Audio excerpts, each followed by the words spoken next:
Olá, seja bem-vindo. Meu nome é Gleiber Félix e esse é o Relato Ayahuasca. E hoje a gente vai falar um pouco sobre mecanismos de autodefesa do nosso ego. Ele tem muito a ver com a experiência de expansão de consciência, porque muitas vezes isso aparece para nós.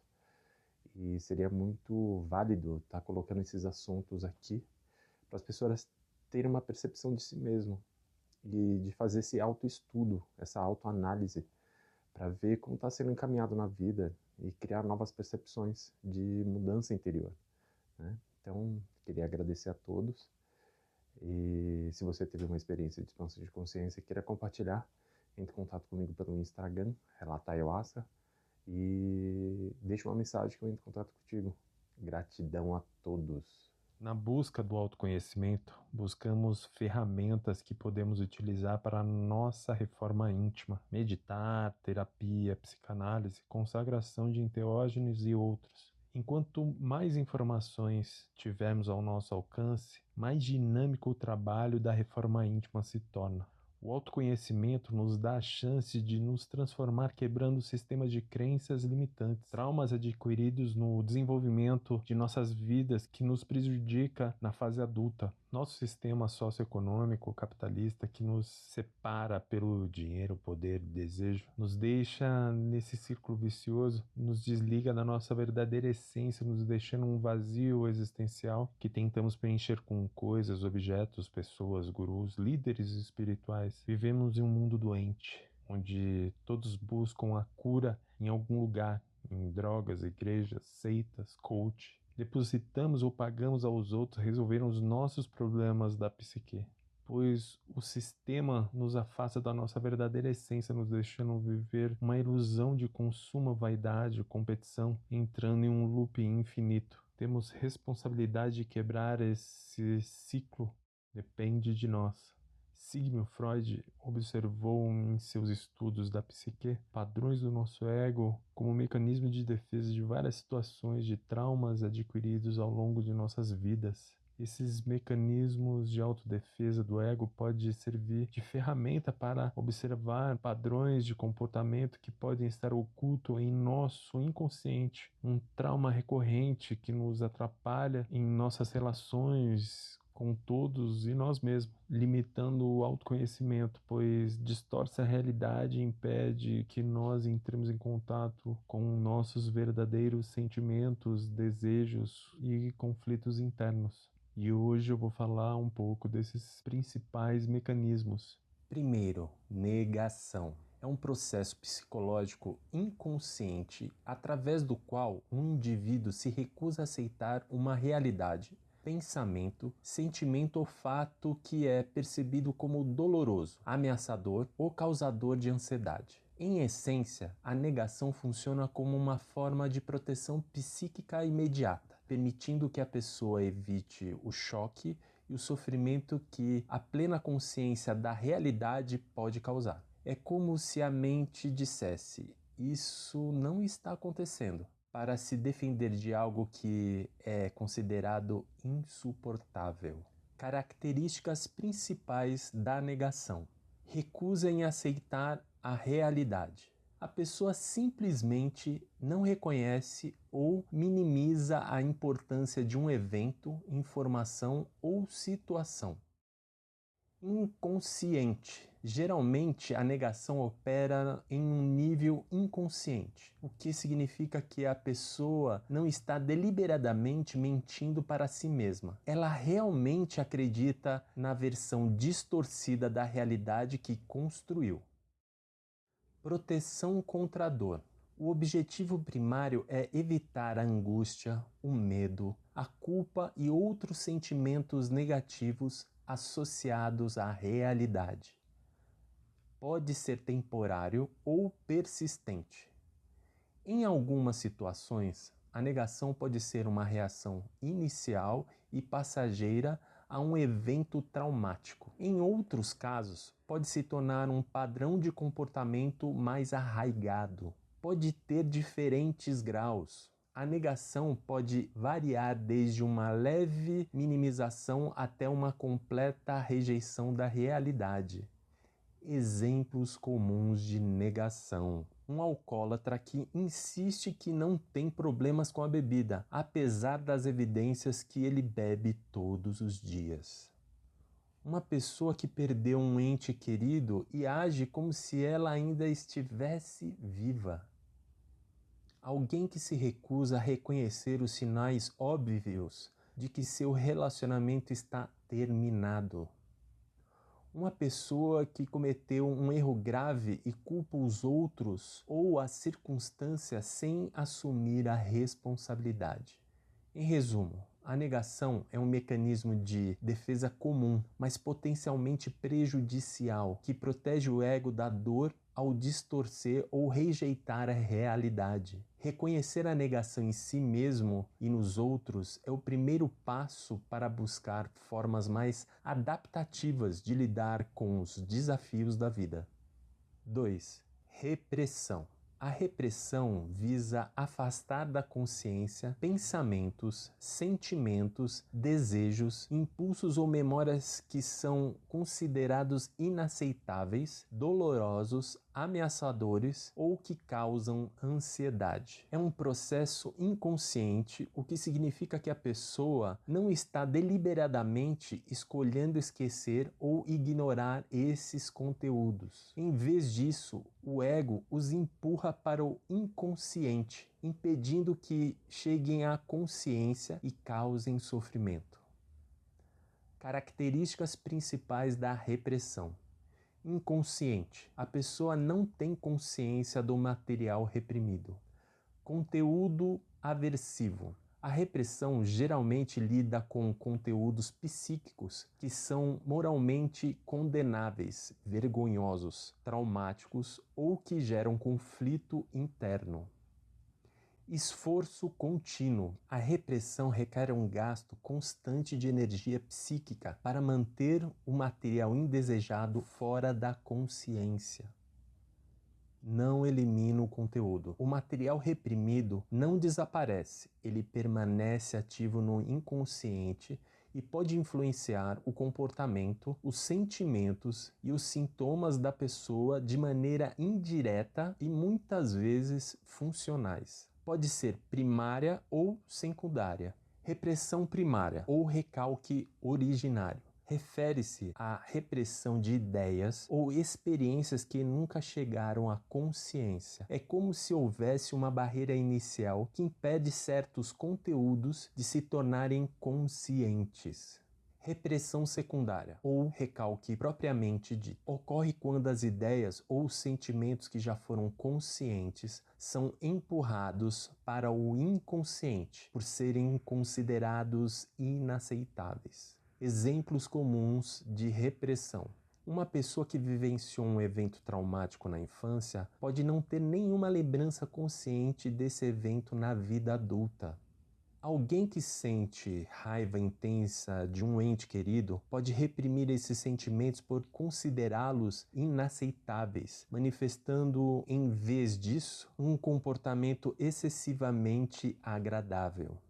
Desejos sexuais considerados proibidos ou vergonhosos podem ser reprimidos e permanecer inconsciente. Uma pessoa que se sente culpada por algo que fez pode reprimir a memória do evento para evitar a angústia. Sentimentos de hostilidades em relação a figuras de autoridade podem ser reprimidos, levando à dificuldade em expressar opiniões ou em se afirmar. Diferença entre repressão e negação. É importante distinguir a repressão da negação. Na negação, o indivíduo se recusa a aceitar uma realidade externa dolorosa ou ameaçadora. Na repressão, o foco está em conteúdos psíquicos internos, pensamentos, sentimentos, memórias, que são mantidos fora da consciência. Em resumo, a repressão é um mecanismo de defesa fundamental na teoria psicanalítica, atuando como uma barreira inconsciente contra conteúdos psíquicos perturbadores. Embora possa oferecer alívio imediato, ao longo prazo pode gerar problemas psicológicos significativos, tornando a exploração desses conteúdos reprimidos um objetivo central da terapia psicanalítica. Terceiro, projeção. A projeção é um processo psicológico inconsciente no qual o indivíduo atribui a outras pessoas seus próprios sentimentos, impulsos, pensamentos ou características inaceitáveis ou desconfortáveis. Em vez de reconhecer esses aspectos como seus, a pessoa os projeta em outras pessoas, como se fossem características inerentes a elas. Em essência, a projeção permite que o ego se projeta da ansiedade e do sofrimento que surgiram ao reconhecer qualidades negativas ou impulsos inaceitáveis dentro de si mesmo. É mais fácil lidar com esses aspectos quando percebidos como pertencentes a outras pessoas. Características principais da projeção. Inconsciente. Assim como os outros mecanismos de defesa, a projeção opera em um nível inconsciente. A pessoa geralmente não tem consciência de que está atribuindo suas próprias características a outras pessoas. Conteúdo inaceitável. O que é projetado geralmente são sentimentos, impulsos ou características que o indivíduo considera negativo, vergonhoso, ameaçadores ou consistente com sua autoimagem idealizada. Distorção da realidade. A projeção leva a uma percepção distorcida da realidade, pois a pessoa passa a ver nos outros o que na verdade reside dentro de si própria. Mecanismo de proteção. O objetivo primário é reduzir a ansiedade e proteger o ego de sentimentos negativos sobre si mesmo. Exemplos comuns de projeção. Uma pessoa excessivamente crítica pode acusar os outros de serem muito críticos. Ela projeta sua própria tendência a julgar nos outros, evitando reconhecer essas características em si mesma. Alguém que sente atração por outra pessoa, mas considera esse sentimento inadequado, por exemplo, por ser casado, pode acusar essa outra pessoa de estar flertando ou tentando seduzi-lo. Ele projeta seu próprio desejo no outro. Uma pessoa com raiva reprimida pode acusar os outros de estarem sempre irritados ou de terem pavio curto. Ela atribui seu próprio sentimento aos outros. Alguém que se sente inseguro em um grupo pode interpretar o comportamento neutro dos outros como sinais de que não gostam dele ou estão excluindo ele. Ele projeta seus próprios sentimentos de inadequação nos outros. Um marido que tem pensamentos infiéis pode acusar sua esposa de estar tendo um caso. Ele projeta seus próprios impulsos no parceiro. Consequências da projeção. Embora a projeção possa oferecer um alívio temporário da ansiedade, ao longo prazo ele pode levar a diversas consequências negativas. Problemas de relacionamento. A projeção pode levar ao mal-entendido, acusações injustas e conflitos interpessoais, pois a pessoa reage aos outros com base em suas próprias características projetadas. Dificuldade em autoconhecimento. Ao atribuir seus próprios aspectos aos outros, a pessoa evita a oportunidade de se conhecer melhor e de trabalhar em suas próprias questões. As pessoas que são alvos de projeção podem se sentir injustiçadas e reagir defensivamente, intensificando os conflitos. A projeção pode criar ciclos viciosos nas relações, onde a pessoa projeta algo no outro. O outro reage a essa projeção e essa reação confirma a crença inicial da pessoa que projeta. Em resumo, a projeção é um mecanismo de defesa do ego que envolve atribuir ao outro os próprios sentimentos, impulsos ou características inaceitáveis. Embora sirva como uma forma de proteção contra a ansiedade, pode distorcer a realidade e prejudicar os relacionamentos e o autoconhecimento. Reconhecer a projeção em si mesmo e nos outros é um passo importante para a comunicação mais saudável e para o crescimento pessoal.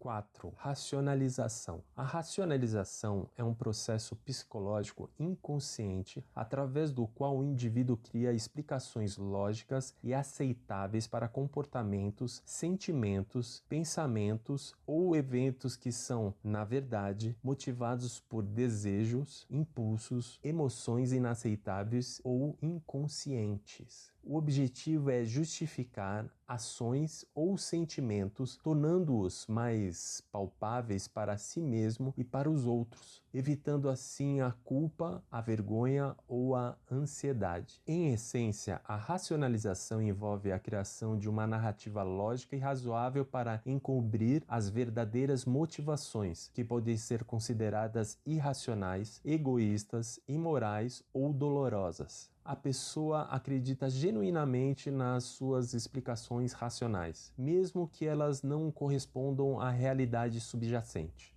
Características principais da racionalização. Inconsciente. A pessoa não está deliberadamente inventando desculpas. Ela realmente acredita nas razões que apresenta. Justificativa. O foco está em encontrar explicações lógicas socialmente aceitáveis para comportamentos ou sentimentos. Proteção do ego. O objetivo é proteger a autoestima e evitar sentimentos negativos como culpa, vergonha ou ansiedade. Distorção da realidade. A racionalização envolve uma distorção da verdadeira motivação por trás de uma ação ou sentimento. Pode envolver lógica falha. As explicações racionais podem parecer lógicas superficialmente, mas muitas vezes contêm falhas de raciocínio ou ignoram informações relevantes. Exemplos comuns de racionalização.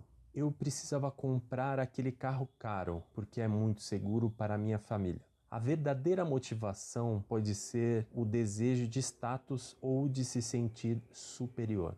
Eu bebi demais na festa porque estava muito estressado com o trabalho. A verdadeira motivação pode ser o prazer de beber ou a dificuldade de lidar com emoções.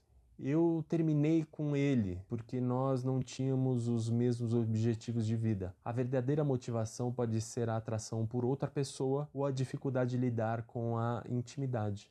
Eu colei na prova porque a matéria era muito difícil e o professor não explicou direito. Nisso, a verdadeira motivação pode ser a falta de estudo e a pressão para ter boas notas. Eu comi todo o bolo porque não queria que ele estragasse. A verdadeira motivação pode ser a gula ou a dificuldade em controlar o impulso. Consequências da racionalização. Embora a racionalização possa oferecer um alívio temporário da ansiedade e da culpa, ao longo prazo pode ter consequências negativas. Impedimento do autoconhecimento. Ao criar explicações falsas para os seus comportamentos e sentimentos, a pessoa evita confrontar suas verdadeiras motivações e necessidades. Dificuldade em aprender com os erros. Se a pessoa sempre justifica suas ações, ela não assume responsabilidade por si.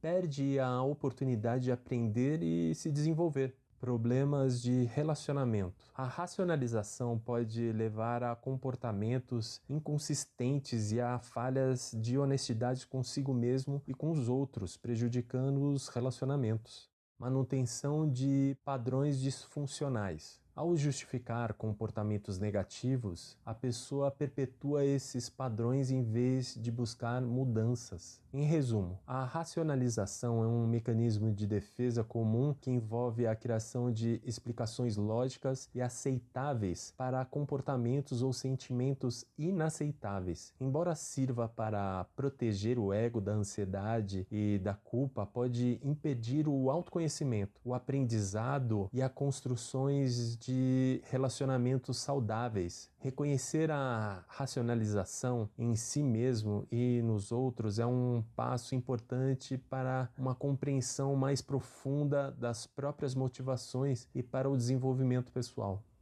5. Formação reativa. A formação reativa é um processo psicológico inconsciente no qual um indivíduo substitui um impulso, sentimento ou desejo inaceitável pelo seu oposto. Em vez de reconhecer ou expressar o sentimento real que causa ansiedade ou considerado inadequado, a pessoa manifesta um comportamento ou um sentimento exagerado e oposto ao que realmente sente. Em essência, a formação reativa funciona como uma forma de negar um impulso inaceitável, expressando o seu contrário de maneira intensa e muitas vezes compulsiva. O ego se defende do sentimento perturbador, transformando-o em um seu oposto para torná-lo mais aceitável para a consciência e para os outros. Características principais da formação reativa. Inconsciente. O processo de substituição do sentimento original pelo oposto ocorre inconscientemente. A pessoa geralmente não tem consciência do impulso reprimido. Substituição por um oposto. O sentimento ou comportamento manifestado é o exato contrário do impulso inaceitável, intensidade e exagero. A expressão do sentimento oposto costuma ser exagerada, intensa, rígida, quase como se a pessoa estivesse tentando convencer a si mesma e aos outros da sua autenticidade. Compulsividade. O comportamento oposto pode se tornar compulsivo e repetitivo, como uma forma constante de manter o impulso inaceitável reprimido. Proteção contra a ansiedade. O objetivo principal é evitar a ansiedade, a culpa e a vergonha associada ao sentimento original. Exemplos comuns de formação reativa. Uma pessoa sente atração por alguém que não deveria, por exemplo, o cônjuge de um amigo. Pode se tornar excessivamente crítica e hostil em relação a essa pessoa. A hostilidade exagerada serve para negar a atração subjacente. Alguém que sente impulso agressivo pode se tornar excessivamente gentil, prestativo e passivo. A gentileza extrema é uma forma de reprimir e negar a agressividade. Uma pessoa que se sente insegura e com baixa autoestima pode exibir um comportamento excessivamente arrogante e confiante. A arrogância exagerada mascara a insegurança subjacente. Alguém que tem desejos sexuais considerados proibidos ou vergonhosos pode se tornar excessivamente moralista e crítico em relação à sexualidade alheia. O moralismo extremo serve para negar seus próprios desejos. Um pai que sente ambivalente em relação ao filho, podendo ter sentimentos negativos inconscientes, pode se tornar excessivamente superprotetor e dedicado. A superproteção exagerada nega o sentimento negativo. Consequências da formação reativa. Embora a formação reativa possa efetivamente manter os impulsos inaceitáveis e reprimidos, ela pode levar a diversas consequências negativas. Comportamento rígido e inflexível. A necessidade de manter o sentimento oposto constantemente expresso pode levar a um comportamento inflexível e pouco espontâneo. Relacionamentos superficiais. A falta de autenticidade e a dificuldade em expressar os verdadeiros sentimentos podem prejudicar a intimidade e a profundidade nos relacionamentos. Desgaste psíquico. O esforço constante para manter o impulso reprimido e expressar o seu oposto pode ser mentalmente exaustivo. Falta de autoconhecimento. A negação dos verdadeiros sentimentos impede o indivíduo de se conhecer e lidar com suas questões de forma saudável.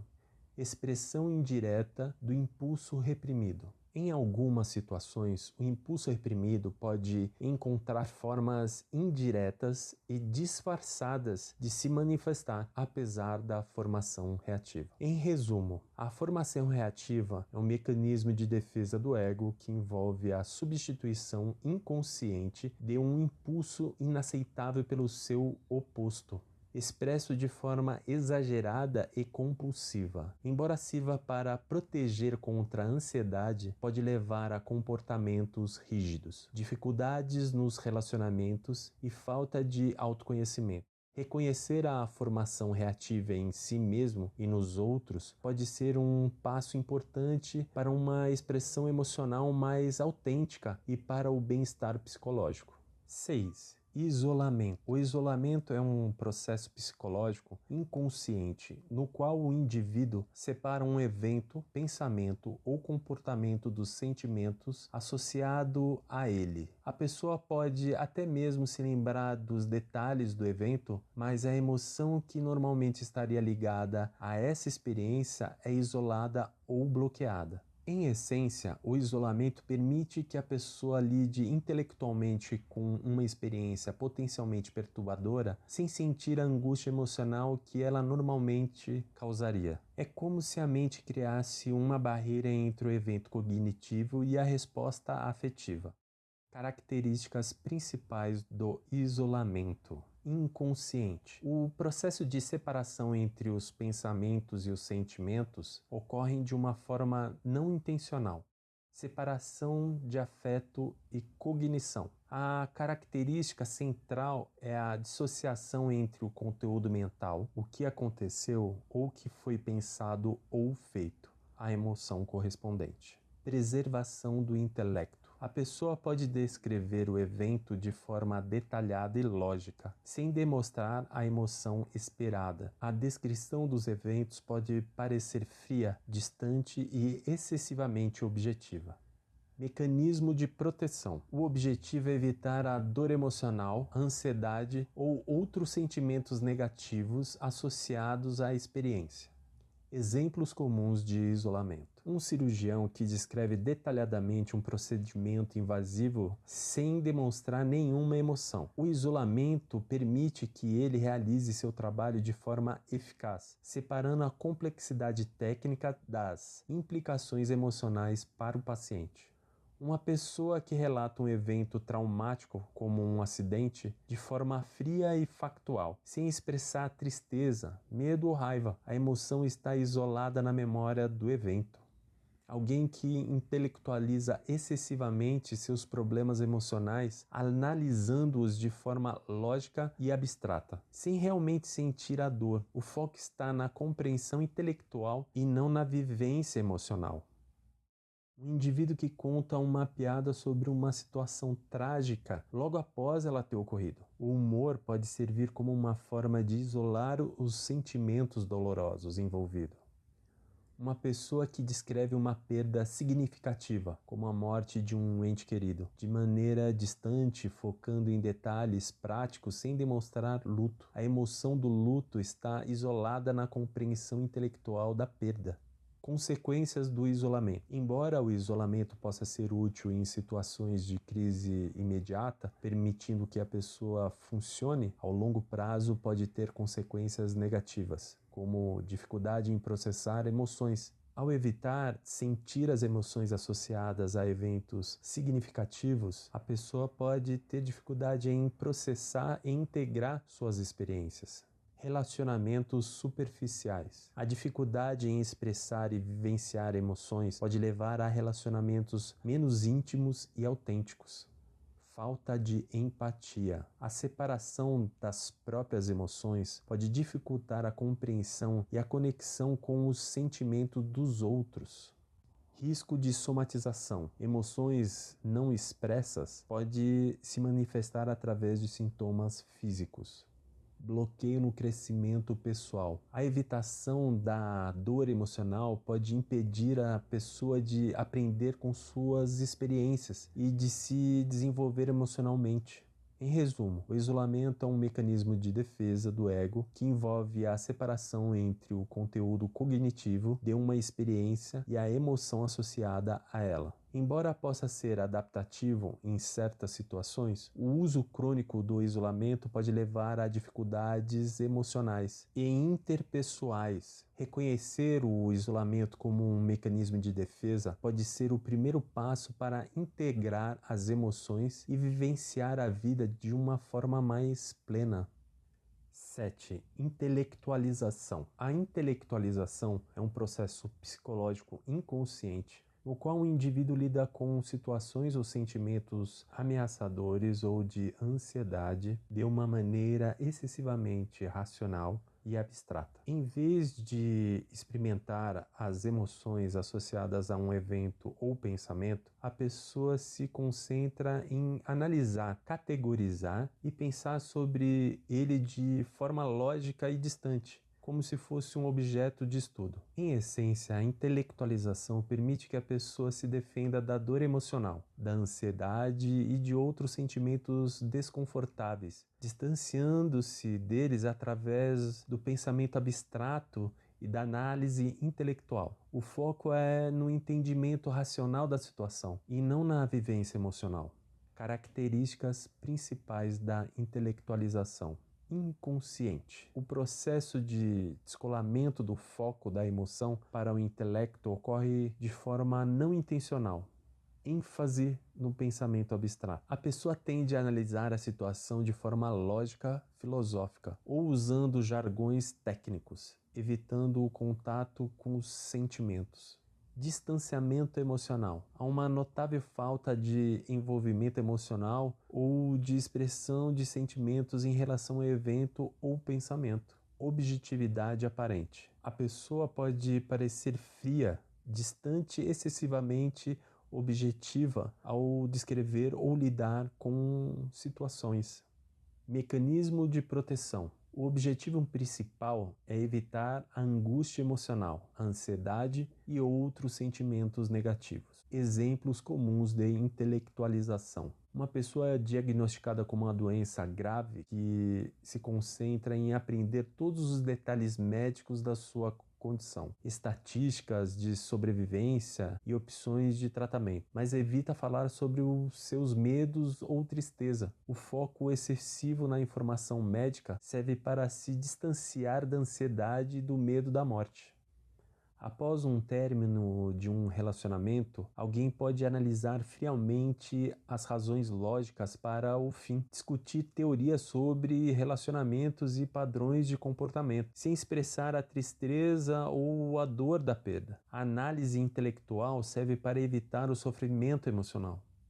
O indivíduo que vivenciou um trauma pode descrever o evento de forma detalhada e objetiva, como se estivesse relatando um caso, sem demonstrar nenhuma emoção aparente. A intelectualização atua como uma barreira contra a dor emocional associada a um trauma. Em discussões sobre temas sensíveis, alguém pode se refugiar em argumentos puramente lógicos e filosóficos, evitando qualquer envolvimento emocional ou consideração pelos sentimentos dos outros. A abstração intelectual serve para se proteger de possíveis conflitos emocionais. Um profissional da saúde mental que discute casos clínicos complexos em termos puramente teóricos, sem reconhecer o impacto emocional desses casos em si mesmo ou nos pacientes. A análise clínica fria serve como uma defesa contra a sobrecarga emocional. Consequências da intelectualização. Embora a intelectualização possa oferecer um alívio temporário da angústia emocional, ao longo prazo pode ter consequências negativas como dificuldade em processar emoções. Ao evitar sentir as emoções, a pessoa pode ter dificuldade em lidar com elas de forma saudável e em integrar a experiência emocional. Relacionamentos superficiais. A falta de expressão emocional genuína pode dificultar a intimidade e a conexão profunda com os outros. Falta de conhecimento emocional. Ao se distanciar dos próprios sentimentos, a pessoa impede o desenvolvimento da inteligência emocional e a compreensão de suas necessidades emocionais. O risco de somatização. A emoção não processada pode se manifestar através de sintomas físicos. O bloqueio do crescimento pessoal. A evitação da dor emocional pode impedir a pessoa de aprender com suas experiências e de se desenvolver emocionalmente. Em resumo, a intelectualização é um mecanismo de defesa do ego que envolve o uso excessivo dos pensamentos abstratos e da análise lógica para evitar contato com as emoções desconfortáveis. Embora pode ser útil em certas situações para manter a compostura, o uso crônico da intelectualização pode levar a dificuldades emocionais interpessoais. Reconhecer a intelectualização como um mecanismo de defesa é um passo importante para buscar formas mais saudáveis e a integração de lidar com as emoções. 8. Necessidade de validação externa. A necessidade de validação externa não é tradicionalmente classificada como um dos mecanismos de defesa do ego primários, descritos por Sigmund Freud ou por sua filha Anna Freud. Os mecanismos de defesa do ego são processos psíquicos inconscientes que o ego utiliza para proteger o indivíduo da ansiedade resultante de conflitos entre o id, desejos primitivos, ou superego, consciência moral, e a realidade externa. No entanto, a busca por validação externa pode ser vista como um comportamento ou padrão de relacionamento que pode sugerir em resposta a outros mecanismos de defesa ou dinâmicas psíquicas subjacentes. Indivíduos que constantemente buscam aprovação, reconhecimento e confirmação de outras pessoas pode estar tentando compensar sentimentos de inadequação ou baixa autoestima. A validação externa pode fornecer um alívio temporário desses sentimentos, embora não resolva a questão subjacente. Isso pode estar ligado a mecanismos de defesa como formação reativa, onde a insegurança é mascarada por arrogância, buscando admiração, ou a idealização, onde se busca a aprovação de figuras idealizadas. Evitar a ansiedade. A falta de validação pode gerar ansiedade. A busca constante e a aprovação dos outros pode ser uma tentativa de controlar essa ansiedade. Reforçar uma autoimagem frágil. Pessoas com uma identidade instável podem depender da opinião dos outros para definir seu valor e sua autoimagem.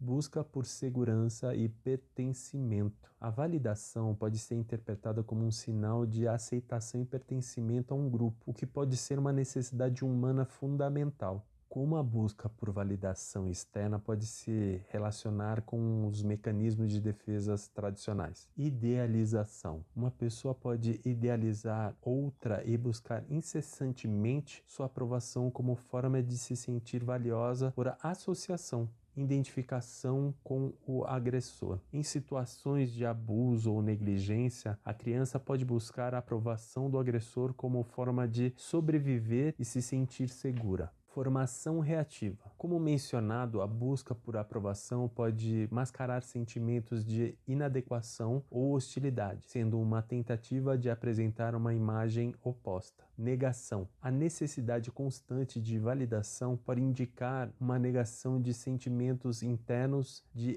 alto valor ou segurança. Vulnerabilidade narcisista. Indivíduos com traços narcisistas podem buscar constantemente admiração e aprovação para manter uma autoimagem grandiosa e internamente frágil. Dependência emocional. A busca excessiva por validação pode ser um sintoma de dependência emocional, onde a autoestima e o bem-estar da pessoa estão excessivamente ligados à opinião dos outros. Problemas de apego. Experiências de apego inseguro na infância pode levar a uma busca constante por aprovação e medo de rejeição na vida adulta. Embora a necessidade de validação externa não seja um mecanismo de defesa do ego clássico, ela representa um padrão comportamental que pode estar enraizados em dinâmicas psíquicas relacionadas aos mecanismos de defesa e a outras questões de desenvolvimento de personalidade. Compreender a origem dessa necessidade pode ser crucial para o desenvolvimento de uma autoestima mais saudável e independente da aprovação alheia. Em contexto terapêutico, explorar as raízes dessa busca por validação é frequentemente um foco importante.